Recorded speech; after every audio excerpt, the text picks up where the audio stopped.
Sex Sells.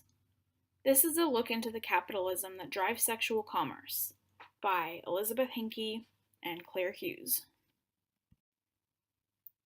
For the purpose of this presentation, when referring to prostitution and its law and regulations, we are going to be using the European model. Prostitution is something participated in by men, women, and trans people alike.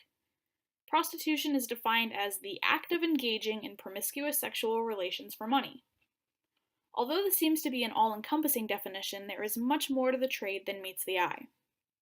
This piece of the presentation will provide information and viewpoints on prostitution that people may not have considered before. Worldwide, $186 billion is spent on prostitution annually. However, not all of this is legal. As shown by the map, the laws regarding prostitution vary widely all over Europe. Some of the countries that legally regulate prostitution include the Netherlands, Germany, and Latvia. In some countries, like the United Kingdom, prostitutes themselves are not criminals. However, paying customers can be arrested. There are many different forms of prostitution as well. They can be broken down into direct forms and indirect forms. A direct form of prostitution means that the primary purpose of the interaction is to exchange sex for money. Examples of direct prostitution are brothels, escort services, and street prostitution. A few indirect forms of prostitution can take place within massage parlors, amongst beer girls, and during lap dances. This means that the exchange of sex is not the primary purpose of the setting. There is a revolution within some European countries in regards to prostitution. In these countries, it is illegal to pay for sex. This change in the law has now made the clients criminal instead of the prostitutes, and this has been very beneficial. There may be instances where prostitutes witness or hear about illegal activity while with a client, and the new law makes it so that prostitutes can report the illegal activity without the fear associated with incriminating themselves as prostitutes. Similarly, if a prostitute is ever assaulted or raped, they can go to the police without their profession being used against them. As stated by Wendy Chapkis, prostitution doesn't have to be a dangerous, low-life job like it is depicted. In countries like the Netherlands, where prostitution is both legal and regulated, it is considered to be regular work.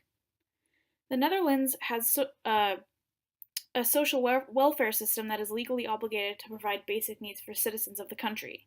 This includes both housing and healthcare. Similarly, because drug addiction is covered under the basis of their healthcare, prostitutes in the Netherlands are less likely to be drug dependent than those in more restrictive countries.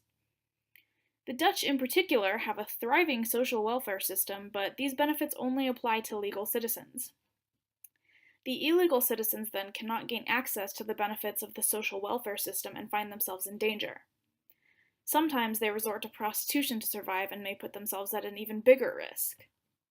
Sex work is taxed like many other commodities, and the workers must claim their earnings on their income taxes, making these transactions legitimate and no longer back-alley transactions. Establishments like brothels are regulated by the health department. The regulations and laws surrounding prostitution are changing and making the trade safer for those who work in it. However, even in places like the Netherlands, where prostitution is legal and even accepted as a part of the culture, it is still stigmatized. If laws keep changing for the better and prostitution is decriminalized, soon it could be treated as any other service industry job.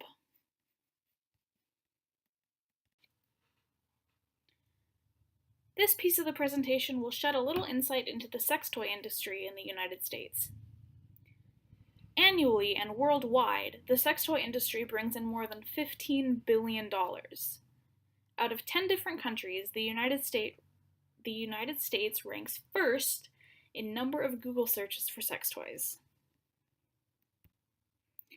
Acceptance drives demand, and greater social acceptance of sex paraphernalia drives greater industry demand.